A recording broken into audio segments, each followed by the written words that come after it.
Welcome to Mining Hub Activity Insights. My name is Bill Stormont, and here's the news that caught our eye this week. Brixton Metals announced 2024 drill results from the Trapper Gold target at their wholly owned Thorn project in northwest British Columbia. Among the highlight intercepts was 227.5 meters of 0.5 grams per ton gold from a depth of 40 meters, including a 2-meter interval of 44.43 grams per ton. The 2024 drill campaign at the Trapper Gold target totaled 2,745.6 meters of drilling across 11 HQ-sized diamond drill holes. The program was designed to test the extent and continuity of the main mineralized corridor along the Lawless Fault Zone through a combination of infill and step-out drilling. We'll be getting additional assays from the 2024 drill campaign as they become available. Sun Summit Minerals announced drill results from their 5th hole drilled during the inaugural exploration program at the JD project in the Toodoggone district of north central BC. The company returned one of the longest cumulative intervals of gold mineralization drilled to date at the Creek Zone at 57.95 meters of 2.69 grams per ton gold, with subintervals of 362 grams per ton gold over 0.25 meters and 53.6 grams per ton gold over 0.58 meters. Mako Mining provided additional exploration results from the 2024 RC drill program at Mako's newest mining area, Las Conchitas, located immediately south of the company's San Albino gold mine in northern Nicaragua. Results returned included 22.88 grams per ton gold and 47.2 grams per ton silver over 5 meters at the Mango vein, and 39.64 grams per ton gold and 83.7 grams per ton silver over 2 meters at the Cruz Grande vein. The main objective of the reverse circulation drill program is to test for new extensions of high-grade gold veins outside of the limits defined by the company's 2023 mineral resource estimate. And Benton Resources announced new results from their South Pond gold zone, including 74.2 meters of 1.43 gold and 43.75 meters of 1.62 grams per ton gold.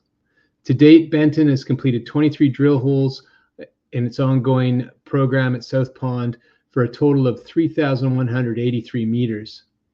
They also announced the completion of exploration expenditures to earn the 70% interest in the Great Burnt Copper Gold Project, and Homeland Nickel recently notified the company that they'll participate as a JV partner on a 70-30 basis, that's Benton 70, Homeland 30% basis with respect to exploration expenditures moving forward, with Benton being the operator. Shares did trade lower, however, down minus 16% at one point today. BlackRock Silver reported assay results from their Tonopah West project in Nevada.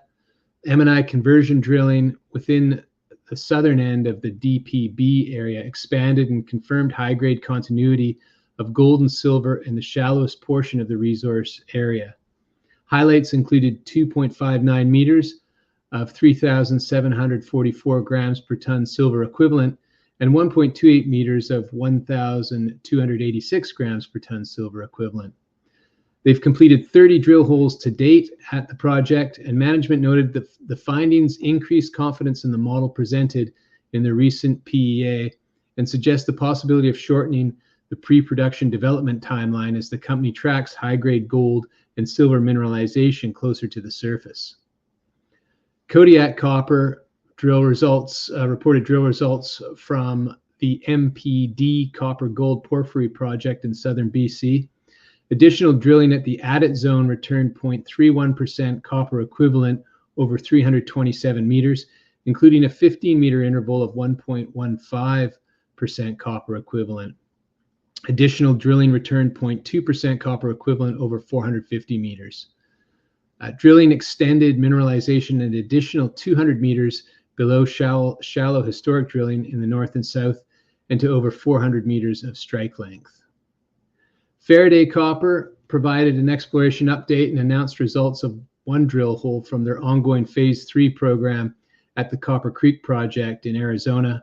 The company announced an intersection of 22.65 meters at 1.31% copper within 50.2 meters of 0.74% copper from 46.2 meters down. The hole was drilled to evaluate the near-surface mineralization above the recently discovered Banjo breccia in the American Eagle area. The company noted that mineralization at Banjo extends from surface to 400 meters of depth and remains open. Shares were down slightly on the day, around 3%. Aston Bay and American West Metals reported drill results from the Storm project in Nunavut. Drilling at the Chinook deposit has intersected thick, high-grade, near-surface copper intervals, including results of 42.7 meters at 3.1% copper, 4 grams per ton silver from surface, 35.1 meters at 2.7% copper, 5.8 grams per ton silver from 22.9 meters downhole, and 29 meters at 2.6% copper, 4.3 grams per ton silver from surface. Over at the Cyclone deposit, drilling returned intersections of 16.8 meters at 1% copper, 4 grams per ton silver from 15.2 meters downhole, and 33.5 meters at 1.5% copper and 8.5% grams per ton silver, including 3.1 meters of 6.9% copper, 23 grams per ton silver. Management noted that assays for the remaining Cyclone drill holes are expected in the coming weeks. And District Metals announced the commencement of core drilling at the polymetallic Stollberg property, located 35 kilometers to the southwest of the Tom Thibault property within the Bergslagen mining district of south-central Sweden. A total of 2,200 meters of drilling and 5 to 6 holes is planned for the historic Gränsgruvan mine. The Stollberg Tom Thibault properties are being explored in collaboration with Boliden. The Stollberg property contains similar host rock structure, alteration, and mineralization styles as the Garpenberg mineralized trend, which gives significant support to making a similar new discovery. NGX Minerals announced that due to strong demand, it has elected to increase the previously announced non-broker private placement to an aggregate of 15,909,091 common shares of the company at a price of $11 per common share for gross proceeds of $175 million Canadian.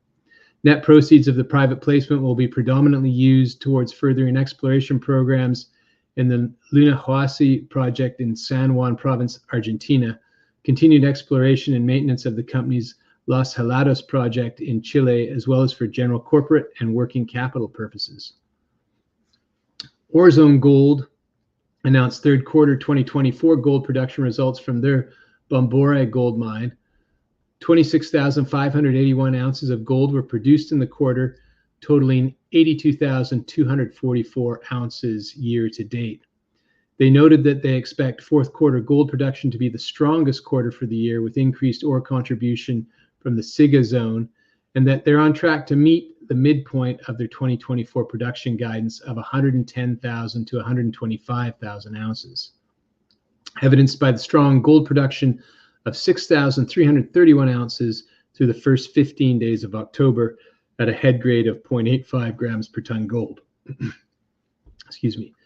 First Majestic released their third quarter production numbers from their 3 underground mines in Mexico. In aggregate, quarterly production hit 5.5 million silver equivalent ounces, consisting of 2 million silver ounces and 41,761 gold ounces.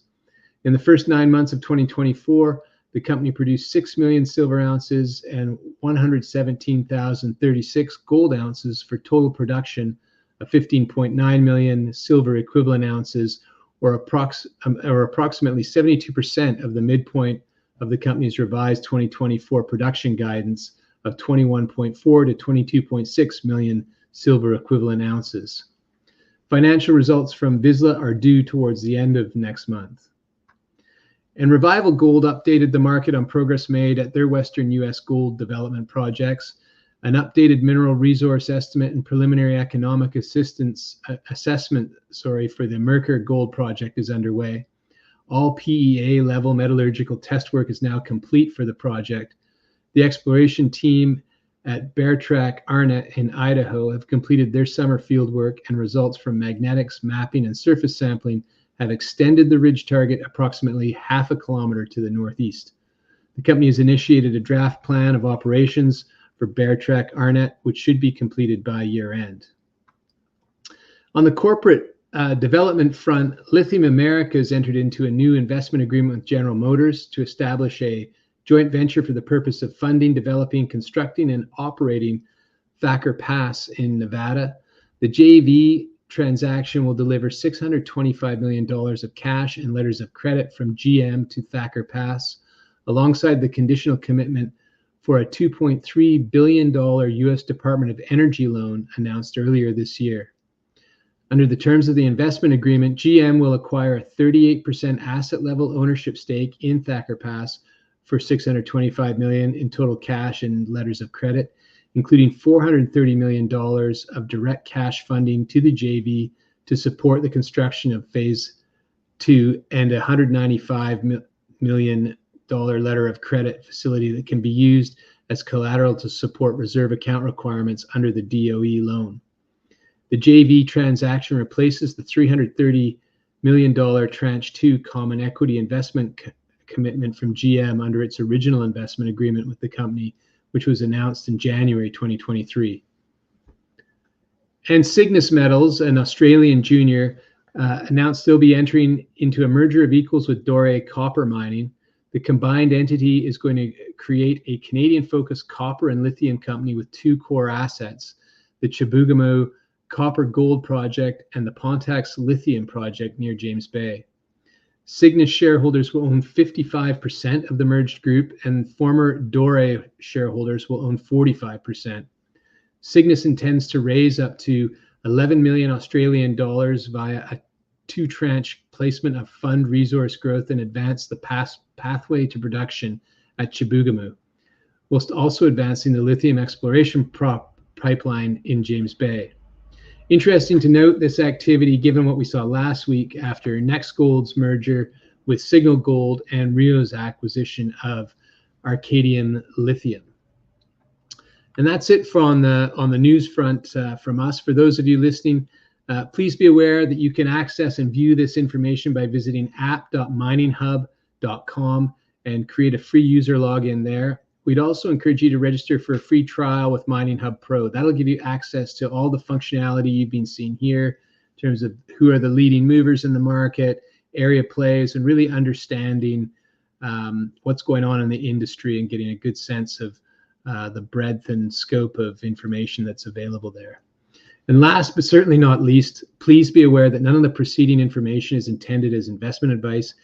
Any investment decisions taken by listeners are entirely at their own discretion and are not the responsibility of Mining Hub. Please do your own research. Thanks for listening and see you next week. Bye-bye.